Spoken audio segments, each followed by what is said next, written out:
Hi there Nerd Squad, my name is Amanda McKnight and I will be your host for this top 10 list, where we will be counting down some of the biggest WTF moments from the Captain Marvel film. There was a lot to choose from here and not all could make the cut, so let me know if there was something in the film that made you go WTF and went unmentioned here in the comments below. And if you enjoyed this video, please remember to give it a like and spread the joy by sharing. Just be careful who you share this with, as this video is chock full of Captain Marvel spoilers, and we're not talking small potatoes either. Some of these spoilers are pretty sizable. Let's fly on, shall we?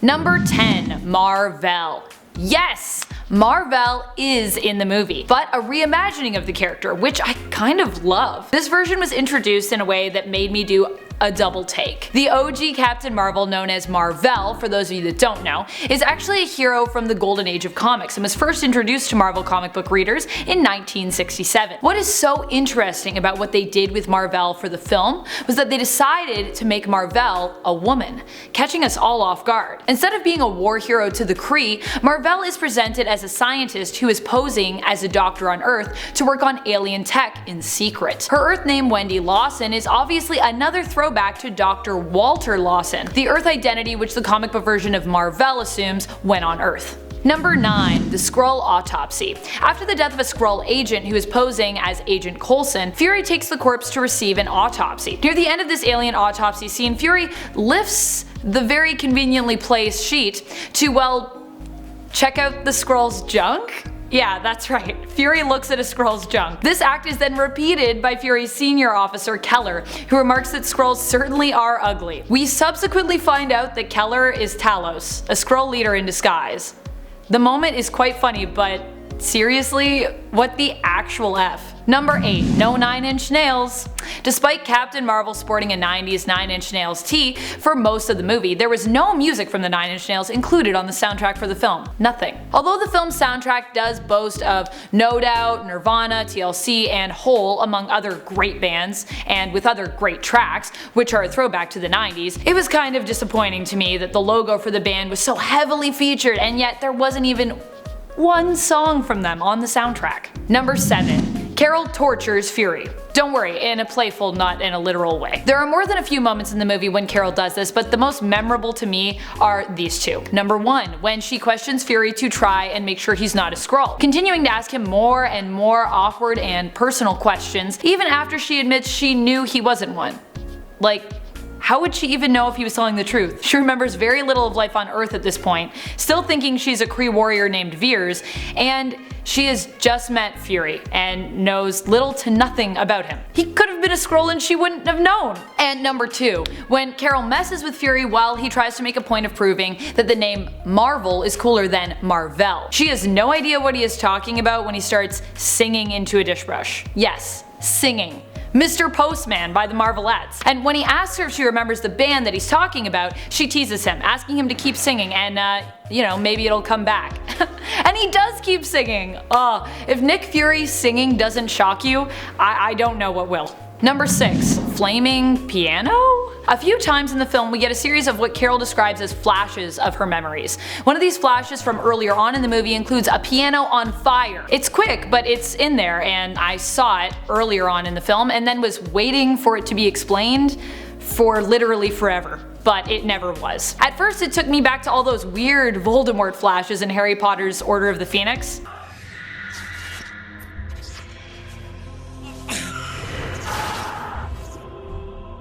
And it left me asking, WTF. However, it turns out the flaming piano may actually be a tribute to Stephen Cajun Del Bagno, a pilot who consulted on the film but passed away in April of 2018. There is a legend about how this tradition started, involving a UK Royal Air Force pilot who was also a gifted musician. After being shot down, his friends set fire to his piano as a symbol of mourning for the fact that he would never play music again. Number 5. Dramatic face-off fake out. There's a moment near the end of the film where Yon-Rogg and Carol slowly and dramatically walk towards each other before they are about to engage in a face-off.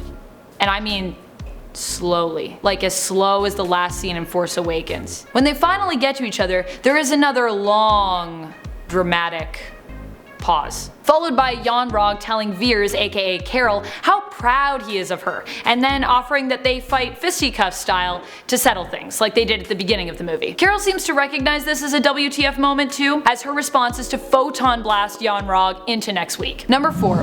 KORATH and RONAN. This film not only introduces audience members to Captain Marvel and ties up a few loose ends, but it also helps to clarify the cosmic picture by giving us more info on the Kree. I understand why they did this, but found the additional appearance of KORATH and RONAN surprising. KORATH serves on Yon-Rogg's squad, which feels random, like they just wanted to give all of us MCU fans something to point at and recognize. And the coolest and most surprising thing for me in Captain Marvel regarding RONAN was that we get to find out that he started out as an accuser, not the accuser. Accusers are basically the big guns of the Kree. They are bombers who come in and blow up anyone that gets in their way. RONAN also runs into Carol after she has unlocked the full potential of her powers, and although Carol manages to scare him away from Earth, RONAN vows to come back for Carol.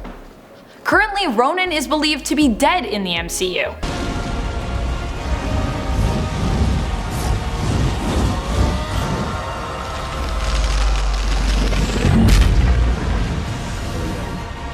So what does this mean? Is he going to come back? Will we get to see a fight with him and Carol in a flashback? I'm flabbergasted, but ready. Number 3. Dog tag. This one made me laugh out loud in the theater. After Carol talks with Maria about how she disappeared, attempting to piece together her forgotten memories, Maria, Monica, Carol, and Fury all go through Maria's old photos and mementos of Carol's. Among them is what Maria claims is the only trace of Carol found at the crash site, a piece of a dog tag. Yeah, a piece. Keep in mind that this crash site appears to be covered in sand. How did they find this tiny piece of a dog tag? Fair enough. It's a movie. But it doesn't end there. We also see in a flashback after they fight, Yon-Rogg goes to retrieve an unconscious Carol and immediately finds the other piece of her dog tag, like straight up just picks it out of the sand.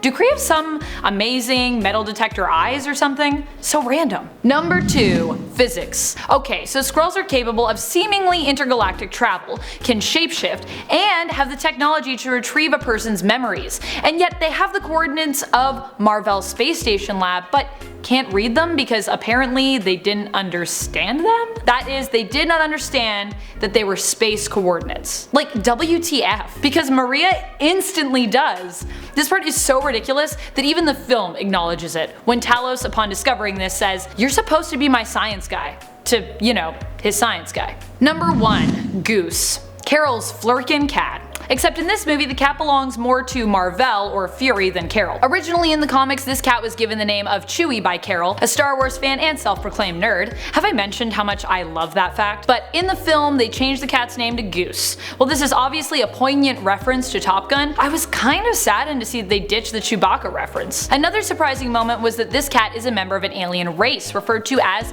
Flurkins, and that Fury lost his eye due to a cat scratch from Goose, which I guess means that Goose was the last being he trusted? Never trust a cat, Fury. I mean, I could have told you that one. I hope you enjoyed watching this video as much as I did making it, and I hope you enjoyed Captain Marvel too. Let us know what you thought of the film in the comments below, and be sure to also let us know what other Avengers you are hoping will get some screen time in Endgame. And if you don't already, please remember to hit that subscribe button so you can stay in the know on all things nerd. Thank you so much for watching. This is Top 10 Nerd, and I'm Amanda McKnight, reminding you as always to stay nerdy, YouTube.